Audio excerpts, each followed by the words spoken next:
Hey, what's going on? Adam Shooty, Atomic Total Fitness and Power Through Change. Just want to shoot a little video for you that will give you roughly the top 10 things that you can do immediately to instantly change your level of fitness. Keep in mind, fitness is the ability for an organism to adapt to the changing environment, right? Breath work.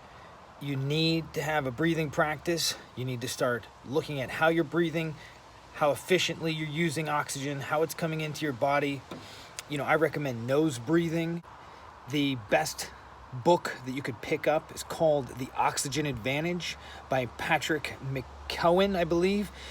Anyway, The Oxygen Advantage is going to teach you how to do breathing drills and practices and exercises that are going to strengthen your breathing and that are going to make you more aware of what you need to be doing to control your breath and make the most out of the oxygen in the atmosphere that's going into your body. But breathing practice is something that can supercharge your level of fitness, and you can do it right now. Take a deep inhale through your nose, hold it, 1, 2, 3, 4. Breathe out through your nose. And if you can't do that and you're stuffy and you have allergies and you have congestion and problems with that, get that book, The Oxygen Advantage, check it out. I couldn't breathe through my nose 6 months ago. I started using the practices in that book and it's changed my life. Drink more water. Yeah, it's easy. We all know we should do it, but guess what? We don't always have the proper hydration throughout the day. There's all these little formulas we start getting caught up into, like, well, wait, should I be drinking an ounce per kilogram of body weight, or how do I know when I'm hydrated? It's very, very simple. All you need to do is drink large glasses or large quantities of water often. Keep an eye on your urine. If it is dark yellow, you are dehydrated. If it is a light, almost clear yellow tint to it, that's good. If you're going to the bathroom every 20 minutes, you've overdone it. So pretty simple. Your body will let you know how much you need. I'm trying to give you tips so that you can get a higher level of fitness instantly, right? So you need to move. If you're watching this video, you could stand up right now. Standing versus sitting is shown to be highly beneficial compared to the way that your body kind of wrinkles and crinkles up when you're bent over at a desk, seated. So get rid of the desk posture, stand up, move around. I don't care if it's doing housework. Get outside, rake some leaves, cut some grass. If you're not outside and you're in the urban environment, go for a walk. Throw on some music and dance. Free yourself. Free yourself from the constraints that it needs to be something other than fun or simple. That's the beauty of something like Zumba. I mean, I think we all, as hardcore fitness fanatics, try to poo-poo the whole Zumba thing. But the fact of the matter is, it's a great way for you to get out and move and get out and have some fun with a group of people. Look for ways to incorporate meditation into your life. That could be as simple as also going for a walk. You can go for a walk without your phone and it becomes a meditation. As soon as you start eliminating distractions and starting becoming more mindful, that's when meditation begins. The other thing about meditation, everybody thinks it has to be done a specific way. Yeah, maybe down the road, if you really get into it, you can start to become more refined in the way that you go about meditating. That being said, to get started, all you need to do is disconnect. Sit down, relax, put your phone aside, put your hands on your lap, and take a few deep breaths.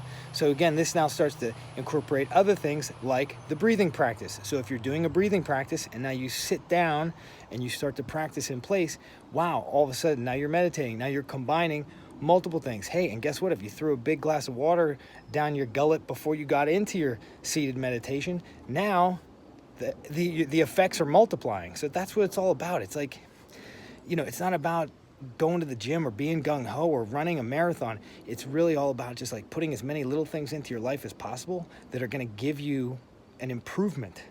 Once those things start to multiply, all of a sudden, well, you look around, you're healthier, the waistline's coming down.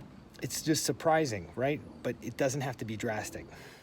Okay, you got to start thinking in terms of 100 times more than what you're already doing. So if you want to become more fit, whatever you're doing right now is If you're doing 0, then to do 100% more is not doing that much more. If you are already exercising a bunch, trying to eat well, and incorporating some of the other things that I've recommended, then you need now to think 100% more, or maybe even 100 times 100, which would be 10,000 times more. There's this concept of 10,000 hours to become an expert. Well, that has been proven to not really be that accurate.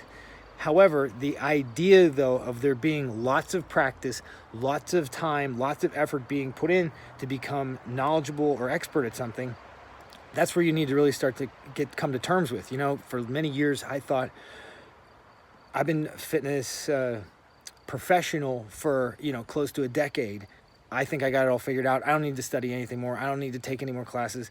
And at some point after that, I became disabused of that idea and realized I will never know it all. And even if I put all the effort in the world in for 30 years, somebody might consider me an expert or a master or whatever, but I would know that I would still have a long way to go because I can't consume all of the knowledge in human history in one lifetime. You need to master the elements of movement, okay? So what's that mean?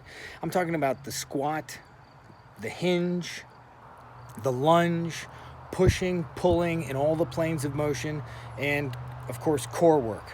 Now, it's not that you're going to be able to figure these out instantaneously, but I'm putting it in your mind right now. If you haven't heard the fact, welcome to the stage, welcome to day one. This is the reality.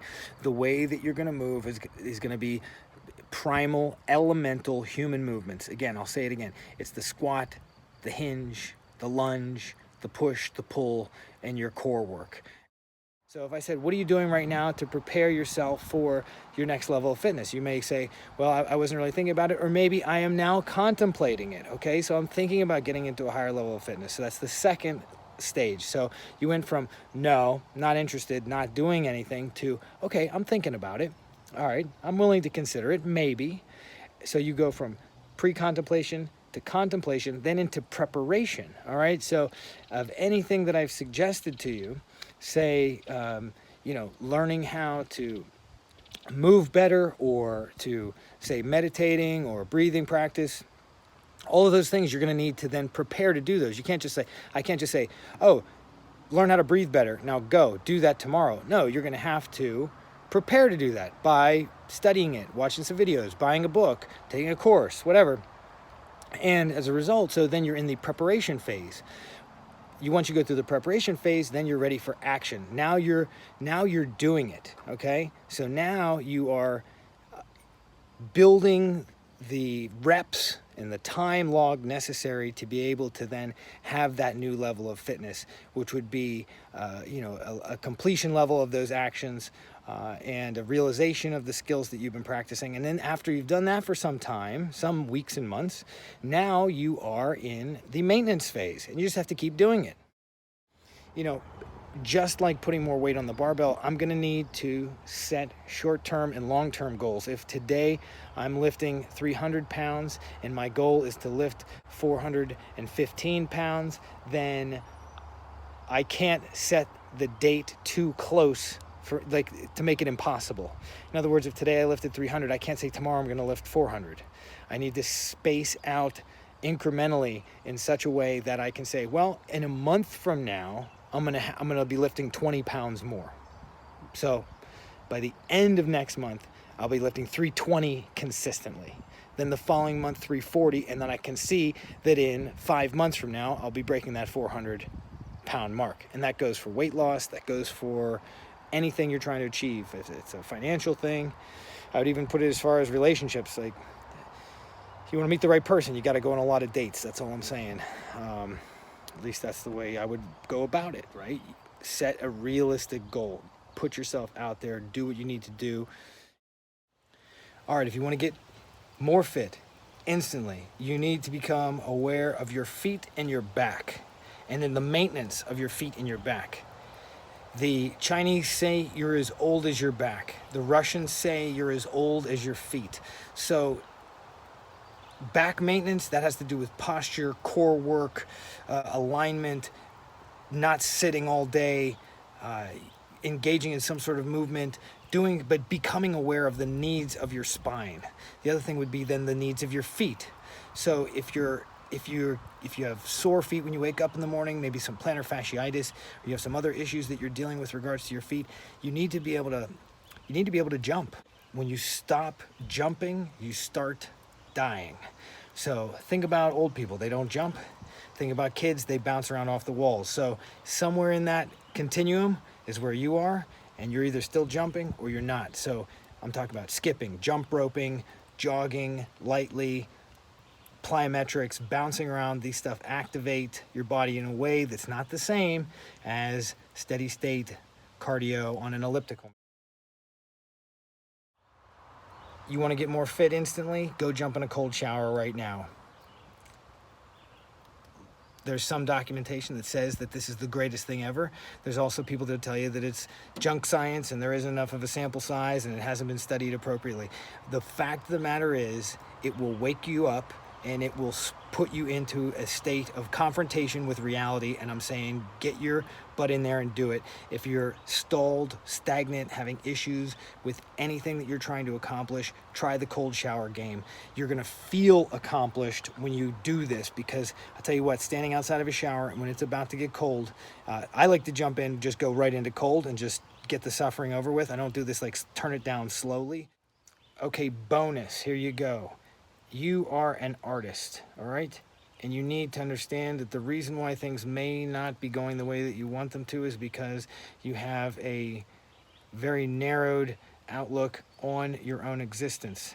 If you're not looking at life through the lens of an artist and taking an artistic perspective on things, you're narrowing your ability to express yourself, and then exercise, self-improvement, and all of the things that we're talking about with regards to being fit become a chore. They become unfair, impossible, unenjoyable, and just drudgery. But when these things become an extension of you're trying to actually explore and experience more, then it becomes a lot easier for you to get out of bed in the morning, do the things like meditate, get exercise, cold showers, hydrating, doing all the little hoops that I've set up for you to jump through. It's easier to do it when you realize that you're the one that's in control and you're the one making the decision to do this.